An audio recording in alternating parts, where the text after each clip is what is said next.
சிறகடிக்கும் ஆசை சீரியலில் வந்து பார்த்தீங்கன்னு சொன்னால் முதவும் மீனாவும் வீட்டின் மேல் தளத்தில் புதிய அறை கட்டும் பணிக்காக மேஸ்திரியிடம் செலவு விவரங்களை கேட்டறிந்து அதற்கான பட்ஜெட்டையும் தயார் செய்கிறார்கள். வேலை தொடங்கும் முன் அட்வான்ஸ் தொகையை கொடுக்க வேண்டும் என்பதால் அந்த பணத்தை குடும்பத்தின் பெரியவரான விஜயா கையால் கொடுக்க வேண்டும் என்று முத்து விருப்பம் தெரிவிக்கிறார்.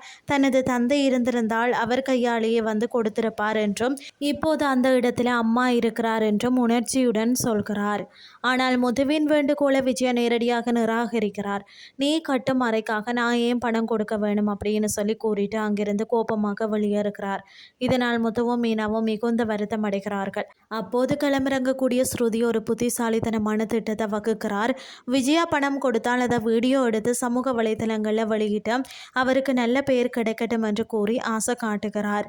இதை கேட்ட விஜயா மனம் மாறி தானாகவே பணத்தை எடுத்து குடும்பத்தோடு மீனாவை பற்றியும் பாராட்டி பேசுகிறார். இந்த முழு சம்பவத்தையும் ஸ்ருதி வீடியோவாக பதிவு செய்கிறார். இதை பார்த்த ஸ்வேதாவுக்கு என்ன நடக்கிறது என்பதை புரியாமல் குழப்பமாகிறது. இதற்கிடையில் முத்து மற்றும் மீனாவின் தாய் வீட்டிற்கு செல்கிறார்கள்.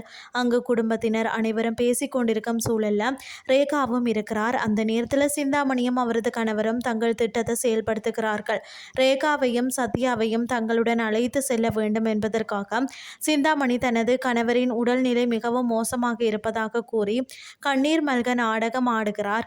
அவரது பேச்சை நம்பிய ரேகாவும் சத்யாவும் உடனடியாக அவர்களுடன் கிளம்பி செல்கிறார்கள். இதுதான் இன்றைய நாளுக்கான எபிசோட்.